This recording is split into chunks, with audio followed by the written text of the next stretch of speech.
ایک شخص کا کارنامہ، وہ یہودی فتنہ گر، وہ روح مصدق کا بروز، ہر قبا ہونے کو ہے اس کے جنوں سے تار تار۔ اسی طرح وہ عبداللہ ابن سبا یہودی فتنہ گر۔ آج اہل تشیع میں سے بعض حضرات کہتے ہیں کہ یہ عبداللہ ابن سبا یہ تو افسانوی شخصیت ہے، اس کی حقیقت کوئی تھی ہی نہیں، حالانکہ ان کی اپنی کتاب میں رجال کشی کے اندر اس کا ذکر موجود ہے، اور یہ بھی موجود ہے کہ حضرت علی رضی اللہ تعالیٰ عنہ نے اپنے عہد خلافت میں اسے زندہ جلوایا ہے۔ اس کی وجہ کیا تھی؟ یہ آیا مدینے کے اندر اسلام کا لبادہ اوڑھ کر، اس نے چند عقیدوں کی اشاعت شروع کی۔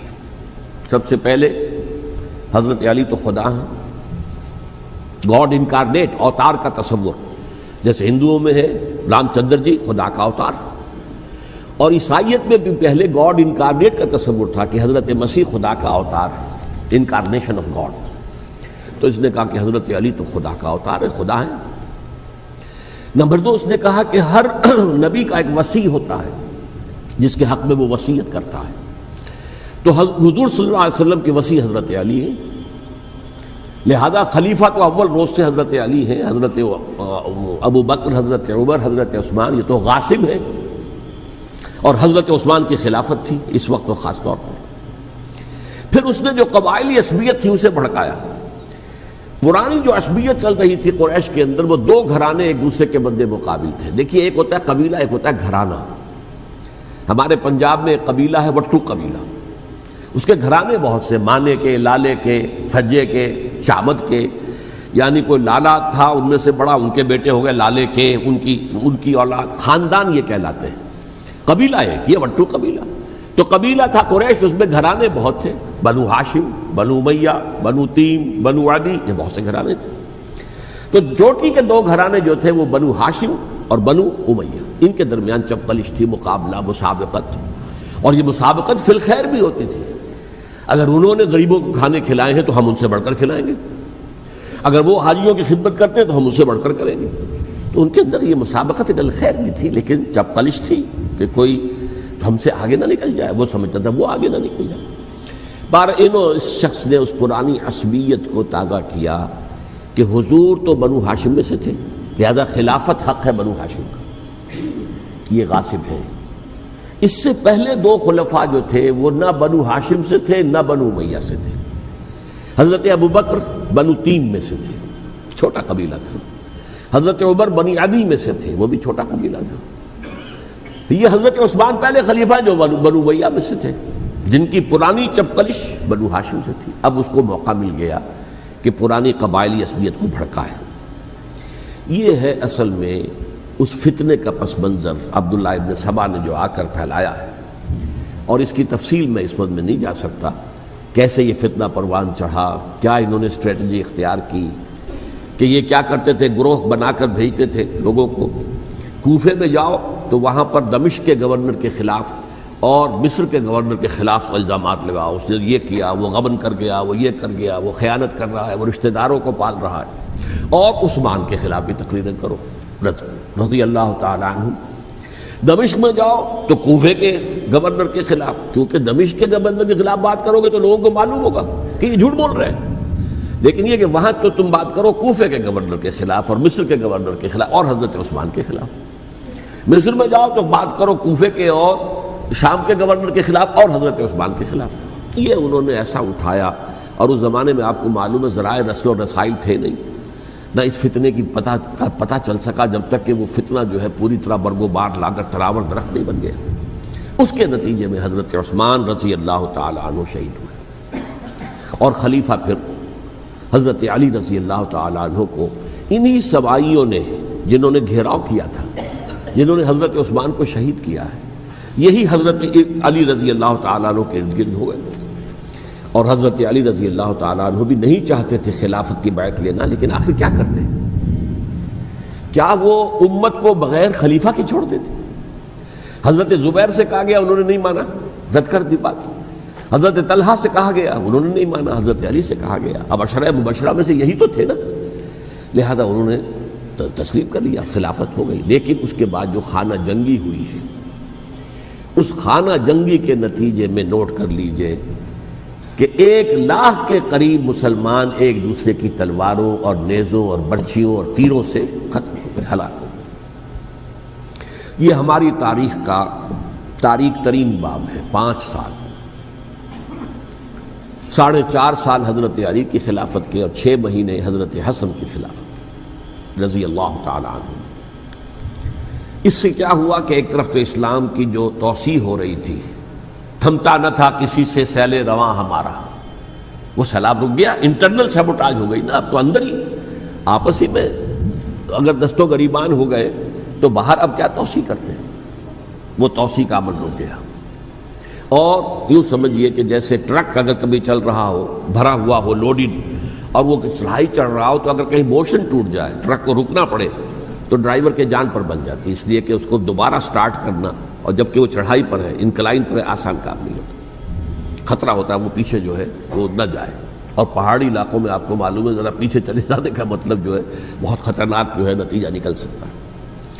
بہرحال حضرت علی رضی اللہ تعالیٰ عنہ نے اپنے خلافت میں ایک کام یہ کیا، اب اس کی کیا مصلحتیں تھیں یہ تو انہی کے علم میں ہوگا، ہم قیاس کر سکتے ہیں، میں اس طرف میں نہیں جانا چاہتا۔ ابھی تک خلافت کا مرکز تھا مدینہ منورہ، حضرت ابوبکر، حضرت عمر، حضرت عثمان، وہیں جہاں حضور صلی اللہ علیہ وسلم رہے تھے اور جہاں پر کہ حضور مدفون تھے۔ لیکن حضرت علی نے اپنا مرکز جو ہے وہ کوفہ بنا دیا۔ اچھا، اس کی ایک ظاہری وجہ یہ سمجھ میں آتی ہے کہ اسلام کا جو پھیلاؤ ہو گیا تھا، وہ سلطنت اتنی وسیع ہو گئی تھی کہ مدینہ منورہ بہت جنوب میں اور بڑے صحرا کو عبور کر کے جانا ہوتا تھا۔ کوفہ جبکہ ایسی مقام پر تھا کہ جہاں سے مشرقی راستہ جا رہا ہے ایران کو، عراق کے اندر تو ہے وہ شہر کوفہ، اور پھر ایران اور خراسان اور ہندوستان کو راستہ جا رہا ہے، وہیں سے شمال کی طرف جا رہا ہے، شام کی طرف اور ترکی کی طرف، اور وہاں سے پھر یہ کہ مغربی افریقہ کو بھی کنٹرول کرنا، جو شمالی افریقہ کو بھی آسان تھا۔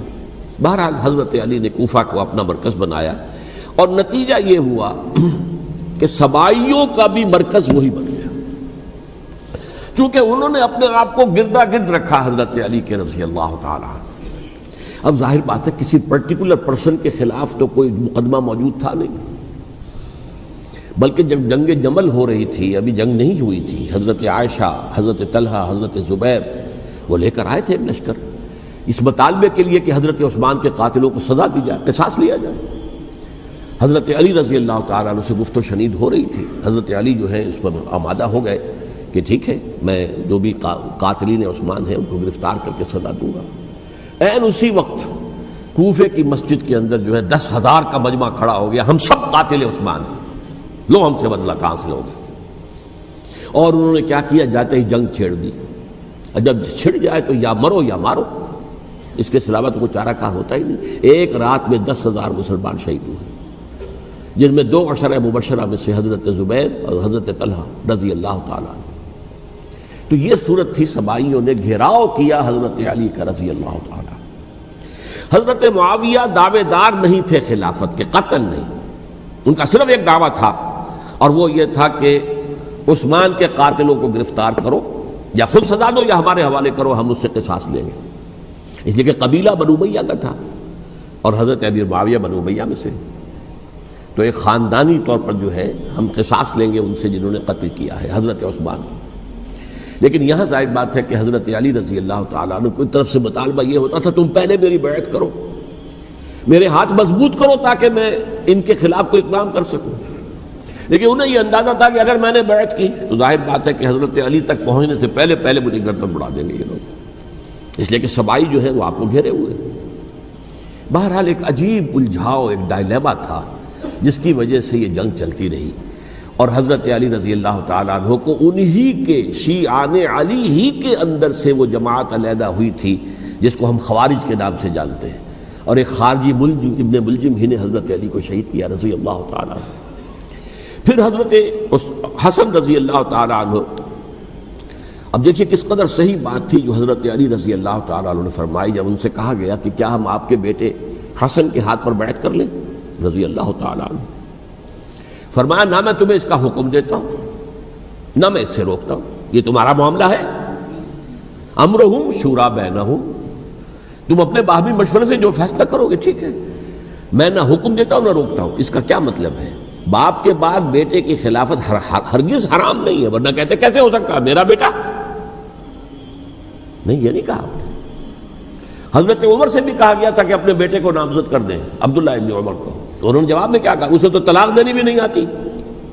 انہوں نے اپنی کسی زوجہ کو طلاق دی تھی اور اس میں جو صحیح ترین طریقہ ہے وہ اختیار نہیں کیا تھا. انہیں طلاق دینی تک نہیں آتی تو میں اسے خلیفہ بنا دوں. یہ نہیں کہا تھا کہ باپ کے بعد بیٹا خلیفہ نہیں ہو سکتا، یہ تو نہیں تھا. کہیں حرام نہیں ہے، نہ کتاب و سنت میں، نہ کوئی حدیث ہے، نہ کہیں قرآن مجید میں. تو حضرت علی نے بھی فرمایا رضی اللہ تعالی، نہ میں روکتا ہوں نہ حکم دیتا ہوں، یہ تمہارا اپنا معاملہ ہے. بہرحال حضرت حسن رضی اللہ تعالی عنہ نے حضرت امیر معاویہ سے صلح کر لی، خلافت ان کے سپرد کر دی. دیکھیے، میں حضرت ابوبکر، حضرت عمر، حضرت عثمان، حضرت علی کے ساتھ حضرت حسن کے دور خلافت کو بھی خلافت راشدہ میں سے سمجھتا ہوں. اور تبھی 30 سال پورے ہوتے ہیں اس حدیث کے مطابق کہ حضور نے فرمایا خلافت 30 برس رہے گی، پھر ملوکیت آ جائے گی. تو حضرت حسن کا بہت بڑا کارنامہ یہ ہے کہ اس خانہ جنگی کا دروازہ بند کر دیا. اور یہ پیشن گوئی تھی حضور کی صلی اللہ علیہ وسلم حضرت حسن کو، جب بچے تھے حضور کے انتقال سے پہلے، میرا یہ بیٹا مسلمانوں کے 2 گروہوں میں صلح کرائے گا. یہ حضور کی پیشن گوئی تھی، اور وہ پیشن گوئی حضرت حسن کے علم میں بھی ہوگی یقیناً. بہرحال انہوں نے صلح کی حضرت امیر معاویہ کے ساتھ رضی اللہ تعالی عنہ، خلافت ان کے حوالے کر دی، اور کچھ شرائط تھیں طے ہو گئی. اللہ خیر صلی اللہ. حضور کی تو یہ پیشن گوئی جو ہے صحیح ثابت ہوئی کہ میرا یہ بیٹا مسلمانوں کے 2 بڑے گروہوں کے درمیان صلح کرا دے گا. اور سبائیوں نے انہیں تانے دیے، یا عار المومنین، اے مومنوں کے لیے موجب عار، موجب شرم، تم نے بزدلی دکھائی ہے، تم نے امیر معاویہ کو خلیفہ تسلیم کر لیا، تم نے بزدلی دکھائی. معاذ اللہ ثم معاذ اللہ ثم معاذ اللہ. اب میں کچھ باتیں حضرت امیر معاویہ کے بارے میں کہنا چاہتا ہوں، اس لیے کہ وہاں اس میں نے حضرت معاویہ کے بارے میں یہ تو بہت شدت کے ساتھ کہا تھا، اور میں اب بھی اس پر قائم ہوں اور پوری طریقے سے قائم ہوں. میرا مستقل موقف یہی ہے کہ حضرت معاویہ رضی اللہ تعالیٰ عنہ کے دور خلافت کو ہم خلافت راشدہ میں شامل نہیں سمجھتے، اہل سنت میں سے کوئی بھی نہیں سمجھتا. لیکن اس کے ساتھ میں نے حضرت امیر معاویہ کے کچھ مناقب بھی بیان کیے تھے، تاکہ پلڑا جو ہے ترازو کا، اس کے دونوں پلڑے سامنے آ جائیں. لیکن یہ کہ وہ حصہ میرے اس بیان کا نکال دیا گیا، ختم کر دیا گیا. یہ میں نہیں جانتا کہ اس میں کیا مصلحت دیکھی گئی ہے. اس میں تو کسی کے لیے کوئی معاملہ ایسا نہیں تھا، کسی کے جذبات کو جو ہے وہ ٹھیس پہنچانے والا. کیونکہ میں نے کہا وہ خلیفہ راشد نہیں تھے، صاف میں نے کہا، بلکہ وہ دور ملوکیت کا آغاز ان سے ہو گیا ہے. بلکہ جب ایک صاحب نے یہ کہا کہ کربلا کے بعد سے دور ملوکیت آ رہی تھی، تو میں نے کہا نہیں جناب، دور ملوکیت تو 20 سال پہلے پوری ہو چکی تھی، شروع ہو چکی تھی. حضرت امیر معاویہ کے بھی 20 سال میں وہ دور ملوکیت میں شمار ہوتے. انہیں کسرى العرب بھی کہا گیا، عرب کے کسریٰ، جو شہنشاہ ایران کا خطاب تھا، حضرت معاویہ رضی اللہ تعالیٰ عنہ کو کسرى العرب کہا گیا، عرب کا کسریٰ یہ. لیکن دوسری طرف یہ ہے کہ وہ صحابی رسول ہیں رضی اللہ تعالیٰ، حضور کے برادر نسبتی بھی ہیں، حضور کے صالح ہیں. ان کی ہمشیرہ ام حبیبہ حضور کی زوجہ محترمہ ہیں، ام المومنین ہیں، ام حبیبہ رضی اللہ تعالیٰ عنہ. پھر کس قدر معتمد علیہ تھے حضور کے کہ کاتبان وحی میں شامل تھے. وحی کی کتابت کرنے والے چند لوگ تھے جنہیں کہ حضور کہتے تھے کہ اب یہ آیت لکھ لو، ان میں سے ایک امیر معاویہ بھی رضی اللہ تعالیٰ. تو بڑے توازن کی ضرورت ہے. دیکھیے صحابہ کرام کا جہاں تک تعلق ہے، اہل سنت کا موقف یہ ہے کہ صحابہ کلہم عدول، صحابہ سب کے سب نیک نیت ہیں، اور ان کی روایت جو ہے قبول کی جائے گی، رد نہیں کی جائے گی، ان پر کوئی جرح و تعدیل نہیں ہوگی. اس لیے کہ ان کا تزکیہ محمد الرسول اللہ صلی اللہ علیہ وسلم نے کیا تھا. لہٰذا یہ تو ہو سکتا ہے کہ کسی صحابی سے کوئی خطا ہو جائے، لیکن وہ خطا اجتہادی ہوگی، نیت کی خطا نہیں ہوگی، نیت کی غلطی نہیں ہوگی. اگر کسی صحابی کی نیت پر حملہ کیا جائے تو یہ اصل میں طعن ہے، حملہ ہے حضور پر کہ وہ تربیت دے ہی نہیں سکے اپنے ساتھیوں کو. معاذ اللہ ثم معاذ اللہ ثم معاذ اللہ، وہ تزکیہ کر ہی نہیں سکے. 3 جگہ جو قرآن میں آیا ہے یتلو علیہم آیاتہ ویزکیہم، تو کیا تزکیہ کیا؟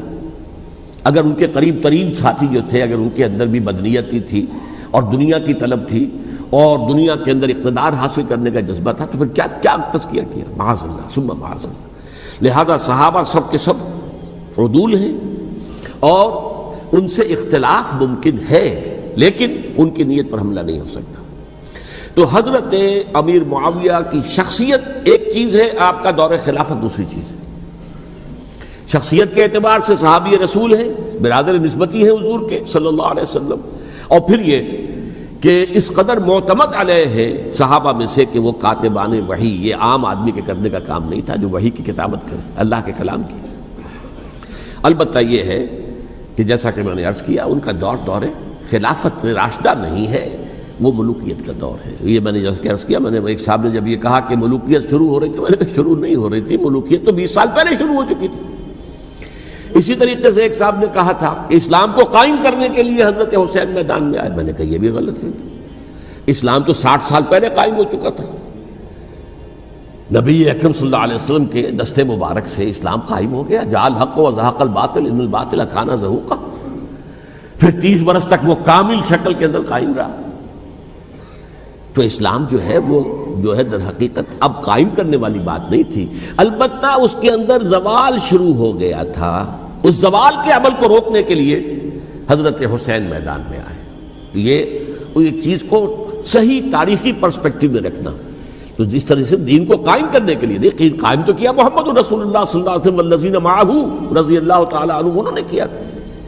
ہاں اب جو ہے وہ اپنی اس شاندار حیثیت سے نیچے گرنے لگا تھا، وہ میں بعد میں عرض کروں گا کہ میں نے اسے کیا عرض کیا تھا کہ یہ اس زوال کو روکنے کے لیے کسی طریقے سے یہ اپنی اصل حقیقت میں قائم رہے، یہ حضرت حسین رضی اللہ تعالیٰ عنہ کی سعی تھی۔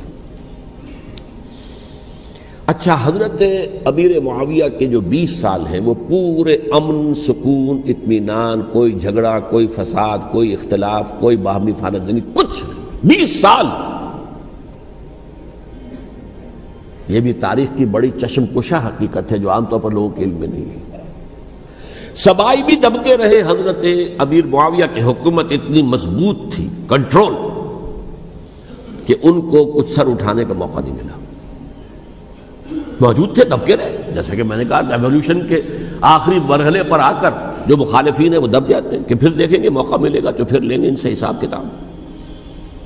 20 سال رہے ہیں پورے امن کے، 10 سال کے بعد یعنی درمیان میں ہے حضرت امیر معاویہ کا عہد خلافت۔ ایک صحابی جو کہ بزرگ صحابہ میں سے ہیں، مغیرہ ابن شعبہ رضی اللہ تعالی عنہ، وہ آتے ہیں اور وہ کہتے ہیں کہ دیکھیے امیر المومنین، کتنی بڑی خانہ جنگی رہی تھی مسلمانوں کی آپس میں، اور اب بھی اگر آپ کسی کو نامزد کیے بغیر چھوڑ گئے امت کو تو پھر خانہ جنگی ہو جائے۔ 1 لاکھ اس وقت جو ہے وہ ہلاک ہوئے تھے، نہ معلوم اب کتنے ہلاک۔ لہٰذا آپ اپنی زندگی ہی میں نامزد کر دیجئے کسی کو خلیفہ، ولی عہد بنا دیجئے۔ حضرت امیر معاویہ نے ابتداءً جو ہے انکار کیا نہیں، لیکن ان کے دلائل ایسے تھے وزنی، اور میں سمجھتا ہوں کہ وہ بات صحیح تھی جو مغیرہ ابن شعبہ نے کہی، اس لیے کہ اب صحابہ کرام میں سے جو کبار صحابہ تھے وہ تو سب دنیا سے رخصت ہو چکے تھے۔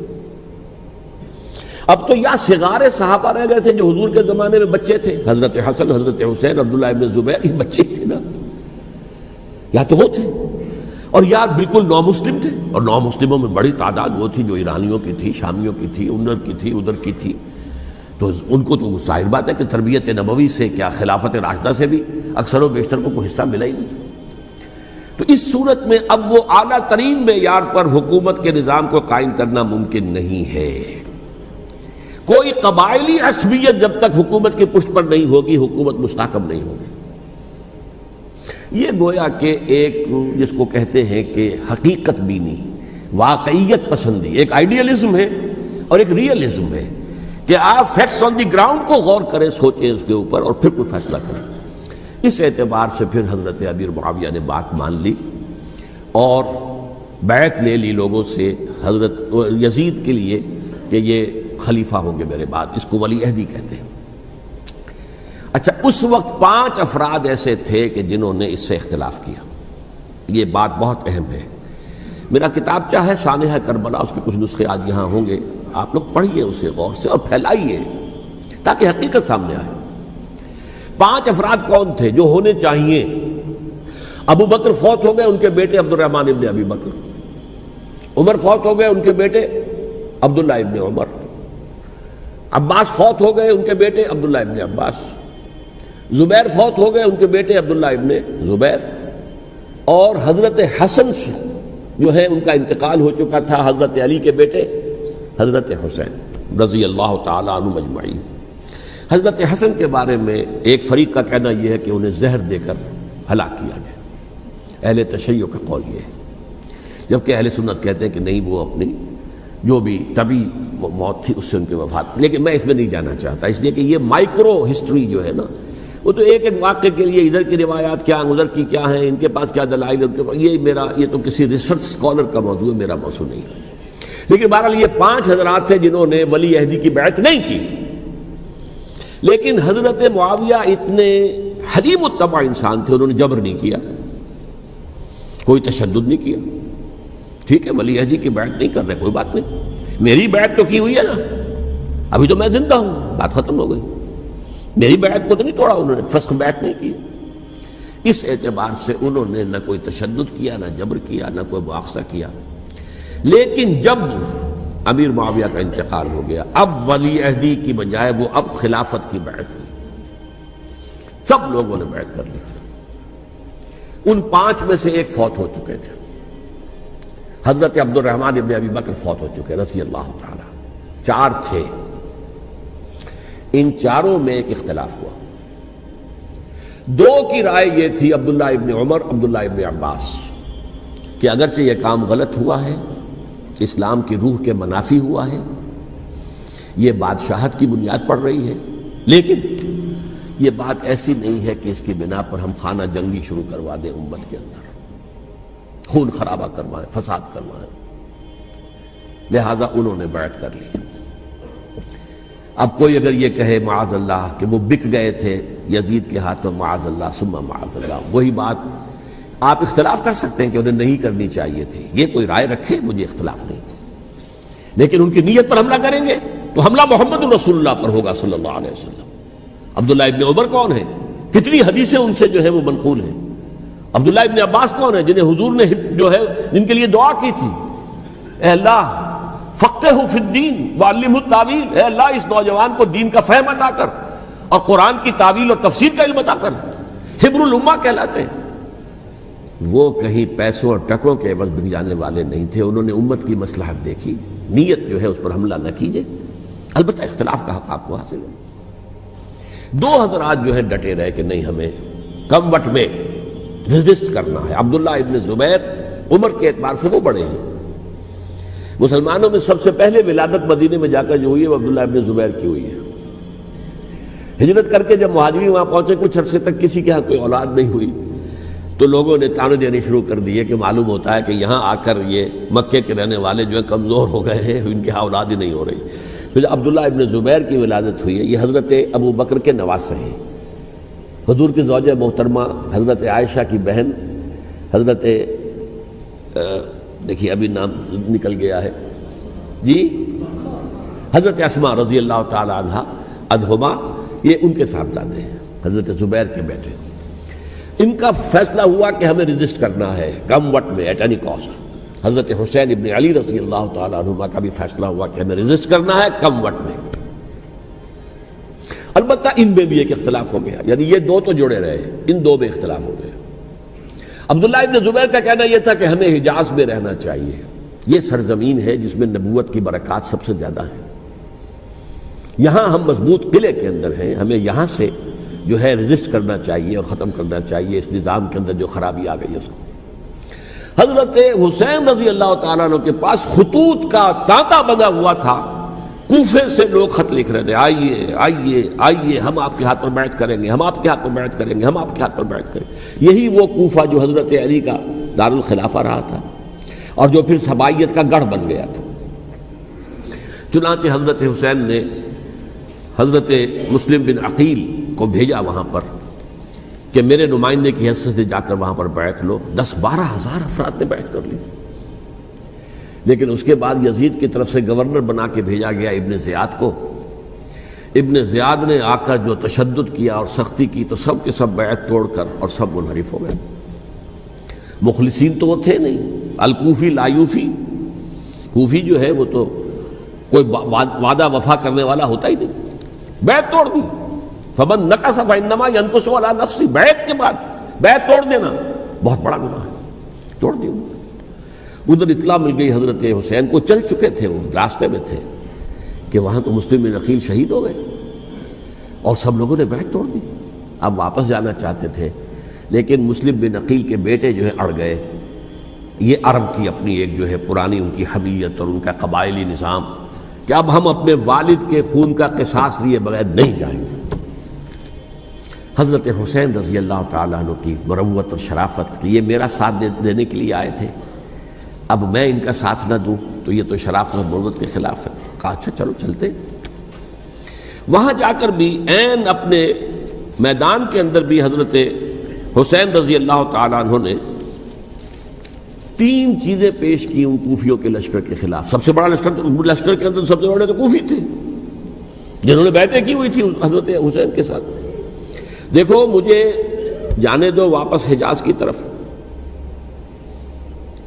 یا مجھے سرحدوں پر بھیج دو تاکہ میں کافروں کے ساتھ جنگ کرتے ہوئے اپنی جان دے دوں، یا مجھے یزید کے پاس جانے دو، میں اپنا معاملہ اس سے طے کر لوں.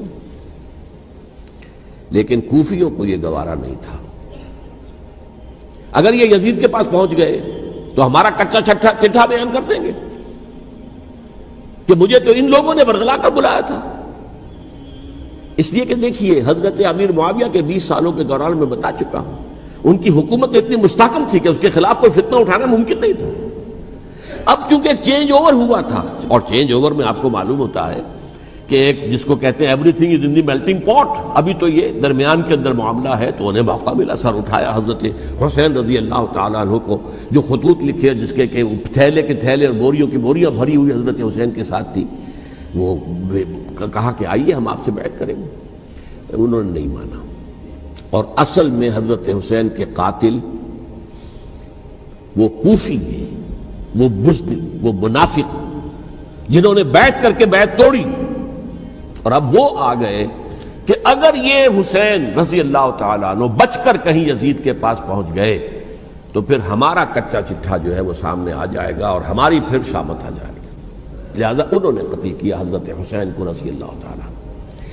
ایک بات جو علامہ ڈاکٹر قلب صادق نے فرمائی، اور مجھے میرے علم میں یہ بات پہلے نہیں تھی، وہ یہ کہ حضرت حسین کے قتل کا فتویٰ ایک بہت بڑے مفتی نے دیا تھا. یہ بات بھی ذرا سمجھ لیجیے. حضرت حسین رضی اللہ تعالیٰ عنہ کے قتل کا فتویٰ ایک بہت بڑے مفتی نے دیا تھا. کیوں دیا تھا؟ اس لیے کہ حضور کی احادیث موجود ہیں کہ جب ایک شخص کی ایک خلیفہ کی بیعت ہو جائے تو دوسرا اگر کھڑا ہو تو اسے قتل کر دو. کھلی حدیث. اسی لیے ایک بہت بڑے مفسر بھی ہیں، فقیہ بھی ہیں، قاضی ابن العربی رحمۃ اللہ علیہ. ایک ابن عربی ہیں الف لام کے بغیر، ابن عربی، وہ بہت بڑے صوفی ہیں، فلسفی ہیں، اندلس کے ہیں. یہ قاضی ابن العربی ہیں جنہوں نے قرآن کی ایک تفسیر لکھی ہے اس اعتبار سے کہ صرف ان آیات کی تفسیر جن سے کہ فقہی احکام جو ہیں ان کا استنباط ہوتا ہے. یہ 2 تفسیریں اس طور سے لکھی گئی ہیں قرآن مجید کی. احکام القرآن ان کا نام ہے دونوں کا، جن میں سے ایک جو ہے قاضی ابن العربی کی ہے. ان کا ایک جملہ نقل ہوتا ہے، قتل الحسین بسیف جدہ، حسین قتل ہو گئے اپنے ہی نانا کی تلوار سے. وہ تلوار کیا تھی؟ جب کسی کی بیعت ہو چکی ہو پھر کوئی کھڑا ہو مدعی خلافت، قتل کر دو. میرے نزدیک حضرت حسین مدعی خلافت نہیں تھے. یہ بات اس وقت سامنے لوگوں کے نہیں آئی، بلکہ حکومت نے یہ باور کرا دیا کہ یہ تو باغی ہے، یہ مدعی ہے خلافت کے. انہوں نے تو دعویٰ نہیں کیا خلافت کا، وہ تو صرف اس عمل کو روکنے کے لیے میدان میں آئے تھے. اور اس بات کو اچھی طرح سمجھ لیجئے کہ اس وقت تک یہ جو تصور آج ہمارے پاس ہے کہ ریاست علیحدہ ہے، حکومت علیحدہ ہے، state of Pakistan, we are loyal to the state of Pakistan, ہم ریاست پاکستان کے وفادار ہیں، گورنمنٹ آف پاکستان کے وفادار نہیں ہیں. We are not loyal to the government.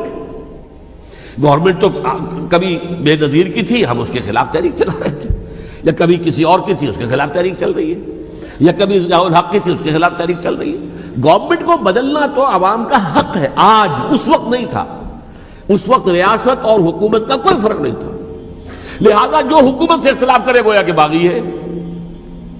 یہ ہے اصل میں وہ پیچیدہ مسئلہ کہ کیوں کسی مفتی نے فتویٰ دے دیا، اس لیے کہ اس وقت تک ریاست اور حکومت کا فرق واضح نہیں تھا دنیا پر۔ یہ تو ابھی کوئی 100-150 سال کی بات ہے کہ آج ہمارا جو پولیٹیکل سائنس کا ایولیوشن ہوا ہے وہ اس اسٹیج تک پہنچ گیا ہے کہ اسٹیٹ علیحدہ ہے، حکومت علیحدہ ہے۔ حکومت تو اسٹیٹ کے 3 آرگنز میں سے ایک آرگن ہے، ایڈمنسٹریشن حکومت کی ہے، جوڈیشری ہے اور لیجسلیچر ہے، 3 آرگنز ہیں بڑے بڑے، ان میں سے ایک ہے۔ تو حکومت کو بدلنا تو عوام کا حق ہے، چاہے وہ ووٹ کے ذریعے بدلیں، چاہے ایجیٹیشن، اگر پرامن ایجیٹیشن ہے اس سے حکومت کو بدلنے کا حق حاصل ہے دستوری طور پر ہر اعتبار سے۔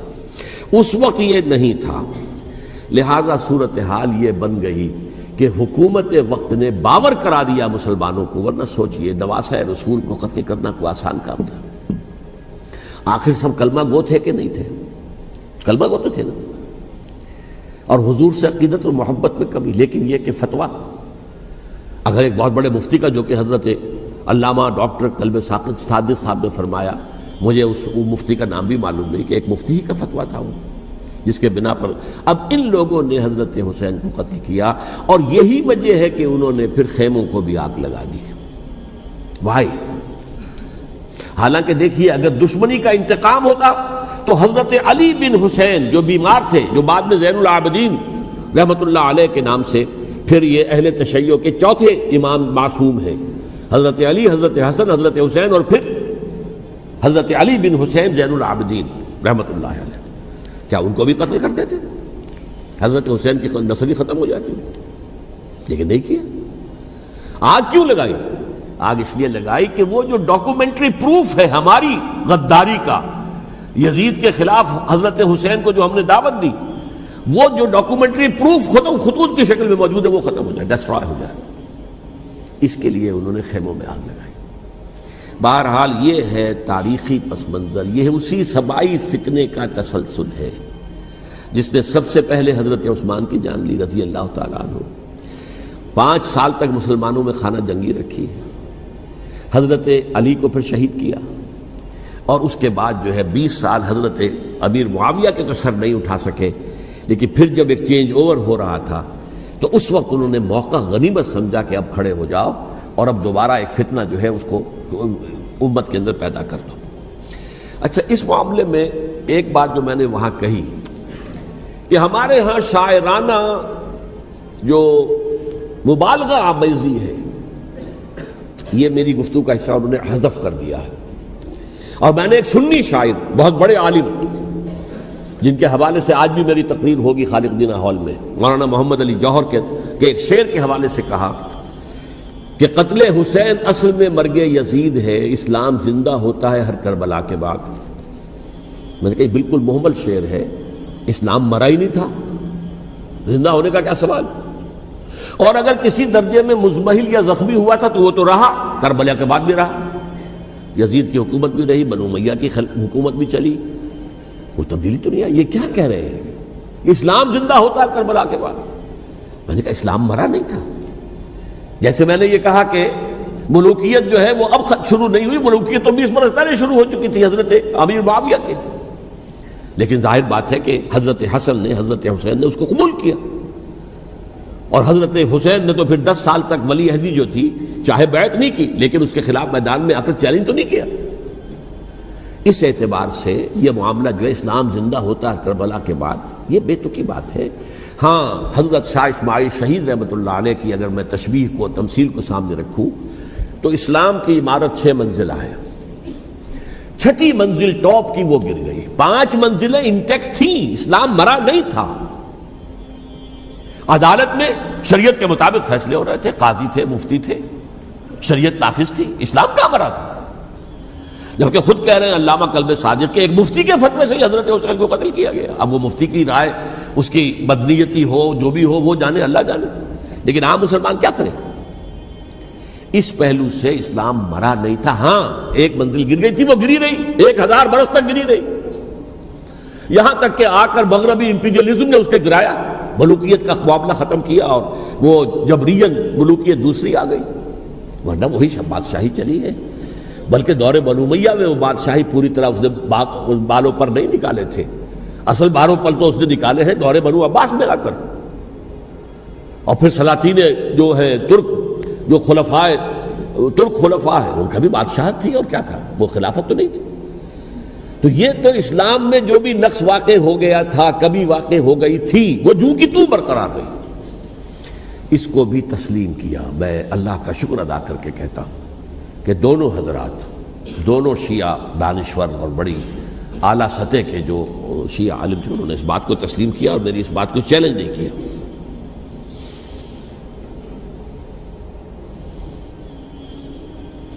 اصل میں تیسری بات میں نے یہ کہی کہ دیکھیے حضرت حسین رضی اللہ تعالی عنہ کی اس شہادت کے بعد، اس کے بعد واقعہ حرہ بھی ہوا، جو واقعہ کربلا سے بھی بعض اعتبارات سے زیادہ بھیانک اور زیادہ گھناؤنا واقعہ بنو امیہ کی تاریخ ہے، جس کو لوگ جانتے ہی نہیں. مدینہ کے کچھ لوگوں نے بغاوت کی اور انہوں نے اس کے خلاف فوج بھیجی، اور فوج کو جب مدینہ فتح کر لیا، 3 دن کے لیے حلال کر دیا، جو چاہو کرو، یہاں جسے چاہو مارو، جسے چاہو لوٹو، جس کا گھر چاہو برباد کرو، جس عورت کو چاہو ریپ کرو. اور یہ مدینہ النبی کے اندر ہوا. تو کاٹ کھانے والی ملوکیت کے اندر بہت سے واقعات ہوئے. عبداللہ ابن زبیر کھڑے ہوئے، انہوں نے حکومت قائم کی تھی، لیکن یہ کہ وہ تو 6 سال کے لیے کامیاب بھی رہے، ایک حکومت قائم کی، بنو امیہ کے ہاتھ پر بیعت نہیں کی، بالآخر ان کی حکومت بھی ختم ہو گئی. پھر حضرت زید کھڑے ہوئے، انہوں نے بغاوت کی، وہ بھی ناکام رہ گئے. پھر بنو عباس میں کھڑے ہوئے حضرت نفس زکیہ، حضرت حسن رضی اللہ تعالیٰ عنہ کے اولاد میں سے، وہ بھی ناکام ہو گئے، شہید ہو گئے. پھر یہ سمجھ لیا گیا کہ اب یہ جہاں تک چھٹی منزل ہے وہ تو دوبارہ تعمیر نہیں ہو سکتی. یہ تو جس کی لاٹھی اس کی بھینس، جس کے پاس طاقت ہوگی اس کی حکومت ہوگی، جس کا قبیلہ زیادہ قوی ہوگا، جس قبیلے میں زیادہ عصبیت ہوگی، مضبوط ہوگا، متحد ہوگا، طاقتور ہوگا، اسی کی حکومت ہوگی. البتہ اس کے نیچے لوگوں کے اخلاق کی اصلاح کرو. صوفیاء کرام نے وہ کام اپنے ذمے لیا، اور بالکل وہی کام ہے کہ جو ائمہ اہل بیت کرتے رہے. حضرت حسن کی اولاد میں پھر حضرت علی بن حسین رضی اللہ تعالی، حضرت حسین کی اولاد میں پھر امام محمد باقر، امام محمد جعفر صادق، اور اس کے بعد بھی 5 اور. کسی نے بغاوت نہیں کی. جیسے علماء کرام کام کر رہے تھے اور جیسے صوفیاء کرام کام کر رہے تھے، ایسے ہی وہ مسلمانوں کی علمی تربیت، روحانی تربیت و تزکیہ کر رہے تھے. کسی نے حکومت کو چیلنج نہیں کیا. نوٹ کر لیجیے اس بات کو. حضرت علی نے بھی چیلنج نہیں کیا تھا، حضرت حسن نے چیلنج نہیں کیا، خود صلح کر لی. تو ائمہ اہل بیت جو 12 یہ گنتے ہیں، جن میں سے آخری جو ہے حضرت مہدی کو تو ابھی ظاہر ہونا ہے، ان کے عقیدے کے مطابق وہ روح پوش ہیں، وہ ظاہر ہوں گے. لیکن 11 حضرات کے بارے میں یہ کہ حضرت حسین کے سوا کسی نے بھی چیلنج نہیں کیا وقت کے نظام کو. اور حضرت حسین نے بھی اس مغالطے پر کیا کہ کوفی ساتھ دیں گے، اور یہ موقع ہے کہ یہ جو چھٹی منزل اسلام کی گر گئی ہے اسے دوبارہ تعمیر کر دیا جائے. انہوں نے خلافت کا دعویٰ نہیں کیا تھا، یہ انہیں عوام کو مغالطے میں مبتلا کیا گیا کہ یہ خلافت کا مدعی ہو کر سامنے آیا. جیسا کہ میں نے آپ سے کہا تھا، امیر معاویہ نے حضرت علی کے عہد خلافت میں کبھی خلافت کا دعویٰ نہیں کیا. مدعی خلافت نہیں تھے وہ تو یہ کہتے تھے کہ قاتلان حسین جو ہے، قاتلان عثمان کو سزا دو، قصاص دو، بس. اسی طرح حضرت حسین نے بھی. اب دیکھیے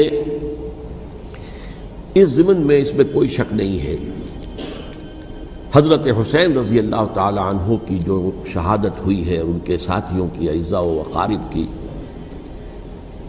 تاریخ انسانی میں یہ عزم، ہمت، شجاعت، مثابرت، صبر، استقلال، استقامت، اس کی بہت روشن مثال ہے، بہت روشن مثال ہے، بہت روشن مثال ہے.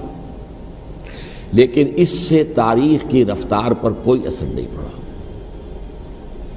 وہ جو ملوکیت آ گئی تھی وہ اور گہری سے گہری ہوتی چلی گئی. واقعہ کربلا کے بعد تو واقعہ ہررا ہوا میں نے گنوا دیا آپ کو، اس سے زیادہ تو میرے خیال میں کہ اور ہمارے لیے لائق شرم جو ہے کوئی واقعہ ہے ہی نہیں اس پہلو سے۔ لیکن حضرت حسین کا ایک، اب ان کو یہ کہ میں مطلب یہ کہ اگر میں ان کے ہاتھ پر بیعت کر لیتا ہوں جو کہ اس وقت سامنے موجود تھے کہ یزید کی بیعت تمہارے ہاتھ پر کرتا ہوں، تو گویا کہ اپنے آپ کو سرنڈر کر دیتے۔ وہی خطرہ جو امیر معاویہ کو تھا کہ مجھے وہ تو پہنچنے بھی نہیں دیں گے علی تک رضی اللہ تعالیٰ عنہ، اور مجھے پہلے ہی شہید کر دیں گے، یہی خطرہ حسین کو تھا رضی اللہ تعالیٰ عنہ کہ مجھے یزید تک پہنچنے نہیں دیں گے، پہلے ہی قتل کر دیں گے۔ اور ویسے بھی یہ ایک شرافت، مروت اور حمیت اور غیرت اور عزت نفس کا تقاضا بھی تھا کہ بھائی معاملہ ہے یزید کا، میرا مجھے وہاں جانے دو، اللہ اللہ خرصلہ، یو کین اسکورٹ می، میرے دائیں بائیں چلو تاکہ میں کہیں اور بھاگ نہ جاؤں تمہارے خیال میں، مجھے وہاں پہنچا دو، میں وہاں پہ جا کے اس سے معاملہ کر لوں۔ لیکن انہوں نے قتل کیا، اصل قاتلان کوفی، وہی سبائی۔ البتہ یہ ہے کہ اس واقعے کی جو یادگار ہے اس میں کوئی شک نہیں ہے کہ اس نے مسلمانوں میں سے ایک گروہ کے دل میں قربانی اور شہادت کا جذبہ بہت پیدا کیا، اس میں کوئی شک نہیں۔ اور جس طریقے سے کہ عاشورہ محرم میں یاد منائی جاتی ہے، جس طریقے سے اس نے اہل تشیع کے اندر قربانی کا جذبہ بے انتہا پیدا کر دیا، اگرچہ وہ جذبہ بروئے کار نہیں آتا، اس لیے کہ ان کے ہاں یہ عقیدہ ہے، یہ طے ہے کہ جب تک حضرت مہدی ظاہر نہیں ہوں گے ہم کسی کے خلاف بغاوت نہیں کریں گے۔ یہ پوری تاریخ میں ان کا معاملہ رہا، تمام جو ہے ائمہ اہل بیت کا معاملہ رہا، جب تک مہدی نہیں آتے keep sitting and keep waiting, wait and see, that's all. یہ تو خمینی صاحب نے کیا ہے، آیت اللہ خمینی صاحب نے، کہ انہوں نے یہ ایران کے شیعوں کو باور کرایا کہ بھائی جب آئیں گے حضرت مہدی آ جائیں گے، لیکن ہم اب ہاتھ پر ہاتھ رکھ کر بیٹھے رہیں، باطل کو چیلنج بھی نہ کریں، ہمیں کچھ تو کرنا چاہیے، وہ ہاتھ پاؤں ہلانے چاہیے، اور کچھ نہیں تو مہدی کا راستہ جو ہے صاف کرنا چاہیے، تمہید کرنی چاہیے، ان کے راستہ ہموار کیا جائے۔ تو یہ ان کی بڑی عظمت ہے آیت اللہ خمینی صاحب کی کہ اہل تشیع ایران کے جو ہے ان سے انہوں نے یہ بات منوا لی کہ ہم بالکل انرٹ نہیں بیٹھے رہیں گے، بلکہ اب انہیں نائب امام قرار دے کر اور ولایت فقیہ کے فلسفے کے حوالے سے، یہ دو چیزیں ان کی جو ہیں بنیادی فلسفے کی ہیں، وہ اس وقت میرا موضوع نہیں ہے، انہوں نے عوام کو ایسا کھڑا کیا ہے کہ 20,000 سے لے کر 30,000 کے درمیان انسانوں نے جانیں دے دی، عورتوں کے جلوس نکلے، شیرخوار بچہ گود میں ہے عورت کے، اور گولی کھا رہی ہے اور مر رہی ہے، گر رہی ہے۔ آپ سوچئے زندگی کتنی عزیز ہوتی ہے، اور شیرخوار بچے کے لیے ماں کی جو زندگی ہے، اس ماں کو اپنی زندگی کتنی عزیز تر ہوگی کہ اپنے لیے نہیں تو اس بچے کے لیے مجھے جینا ہے، لیکن نہیں، گولیاں کھائیں اور گری۔ یہ جذبہ انہی میں ہے۔ واقعہ یہ ہے کہ اہل سنت کے اندر یہ جذبہ نہ ہونے کے برابر ہے، یہ میں واشگاف الفاظ میں کہہ رہا ہوں۔ پورے عالم اسلام میں صرف شیعہ ایران ایسا نکلا ہے کہ جس نے بادشاہت کا خاتمہ کیا، باقی سعودی عرب میں بادشاہت بیٹھی ہوئی ہے، ڈٹ کر بیٹھی ہوئی، اربوں ڈالر کا ایک ایک محل بنتا ہے ان بادشاہوں کا، اور سنی سن ہے، سن، کوئی حرکت نہیں۔ وہ تو اب جو حرکت ہو رہی ہے وہ اینٹی امریکن حرکت ہے جو ہو رہی ہے، وہ در حقیقت وہ مسئلہ بالکل دوسرا ہے جو اس وقت ہو رہا ہے، لیکن یہ کہ عالم اسلام میں کوئی تحریک ایسے نہیں اٹھی۔ یہ اہل تشیع میں ہے جو بالکل استثنائی بات ہے کہ انہوں نے جو ہے ایسا بادشاہ جس کو کہا جاتا تھا کہ اس کا جو اسلحہ خانہ ہے وہ ایشیا میں سب سے بڑا اسلحہ خانہ ہے، جو 2500 سالہ پرانی جو ایک عظمت تھی ایران کی، اس کو دوبارہ تازہ اور زندہ کرنا چاہتا تھا۔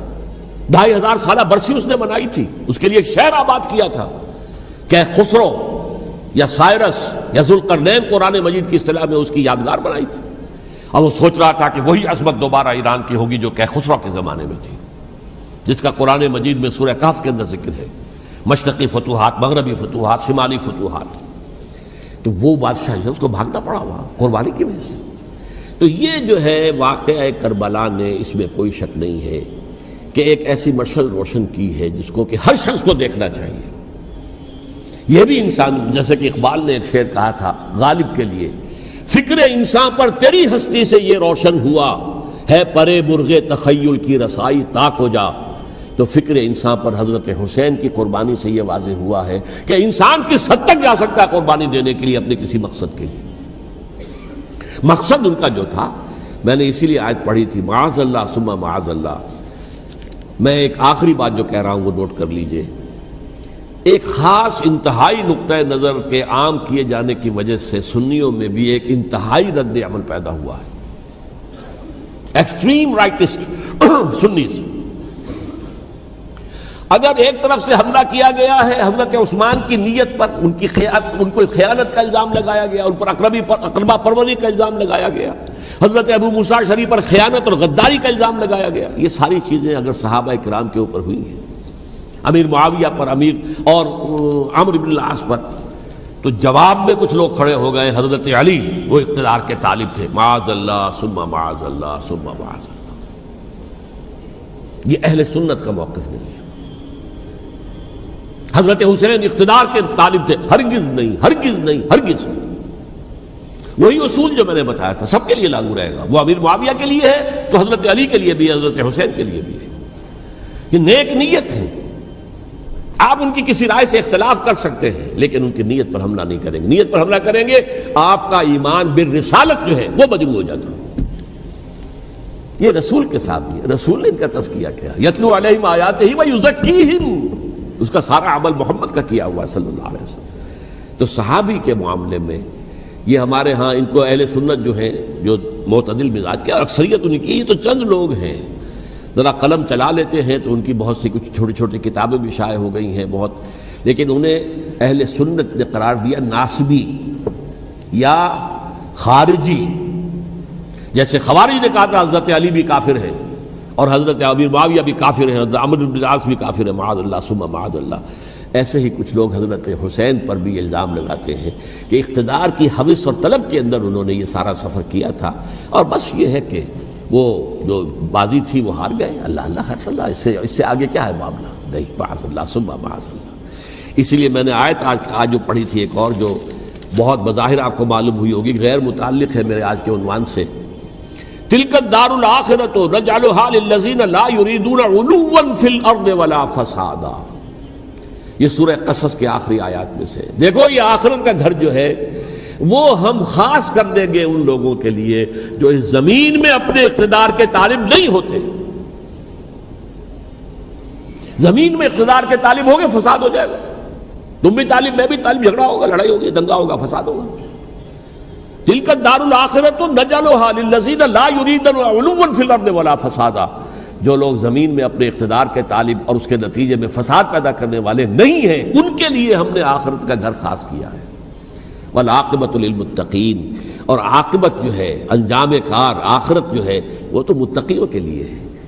اسی میں آئیں گے سب صحابہ کرام، خواہ وہ حضرت علی ہیں رضی اللہ تعالیٰ عنہ، اور خواہ وہ حضرت امیر معاویہ ہیں، حضرت عثمان ہیں رضی اللہ تعالیٰ عنہما، خواہ حضرت حسن ہیں، حضرت حسین ہیں رضی اللہ تعالیٰ عنہما، خواہ عبداللہ ابن زبیر ہیں، خواہ عبداللہ ابن عباس ہیں، خواہ عبداللہ ابن عمر ہیں رضی اللہ تعالیٰ عنہم اجمعین۔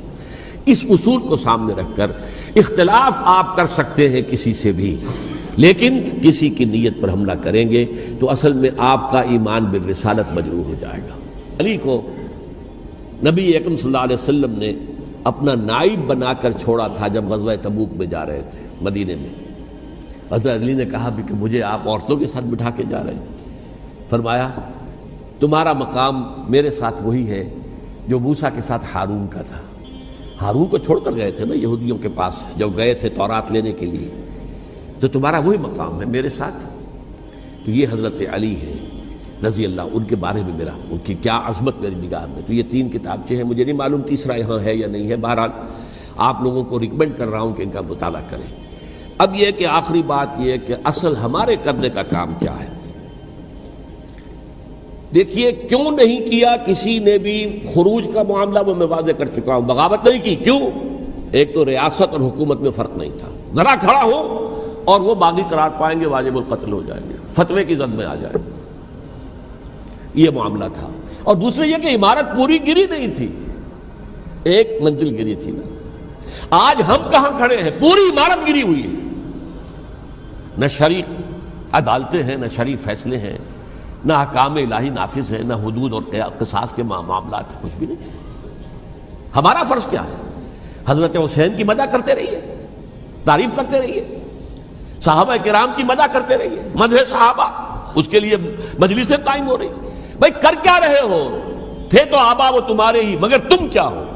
ہاتھ پر ہاتھ دھرے منتظر فردا ہو۔ تلک امت قد خلت لہا ما کسبت ولکم ما کسبتم۔ وہ تو ایک امت تھی جو چلی گئی، اللہ کے ہاں پہنچ گئے۔ جو کچھ انہوں نے کمایا وہ ان کے لیے، تمہارے لیے نہیں ہے۔ تمہارے لیے وہ ہوگا جو تم کماؤ گے۔ ہمارے لیے راستہ اب یہی ہے کہ خلافت راشدہ کے مکمل نظام کو اثر نو قائم کرنے کے لیے منہج انقلاب نبوی کو اختیار کریں۔ میری کتاب اس پر، کیسٹس اس پر، آڈیو کیسٹس، ویڈیو کیسٹ، سی ڈیز، نہ معلوم ڈی وی ڈی، سب کچھ موجود ہے۔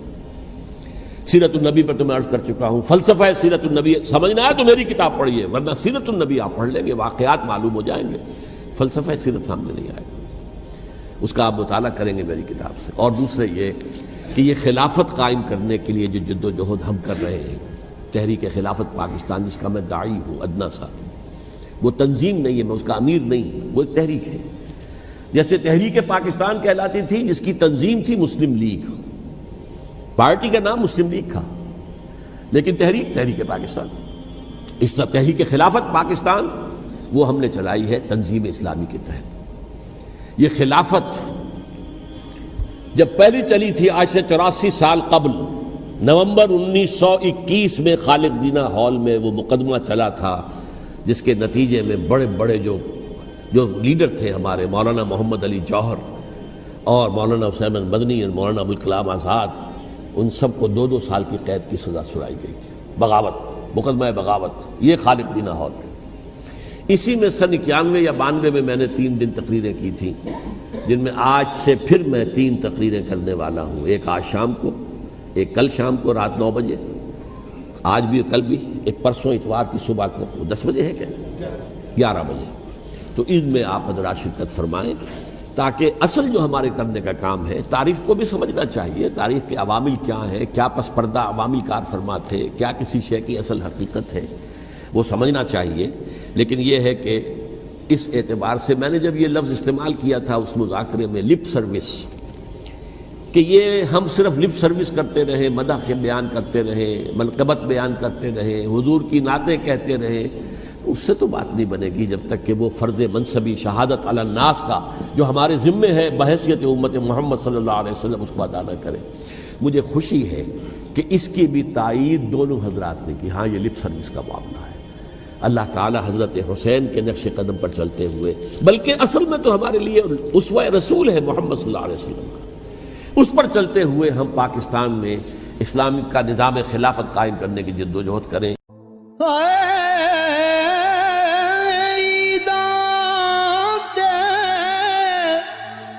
شب رات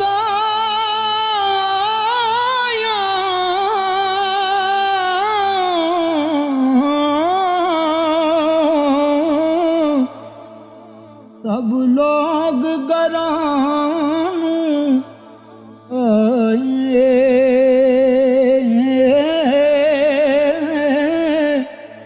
او نہیں آئے او پرت محمد جو آپ ہتھیں دفنا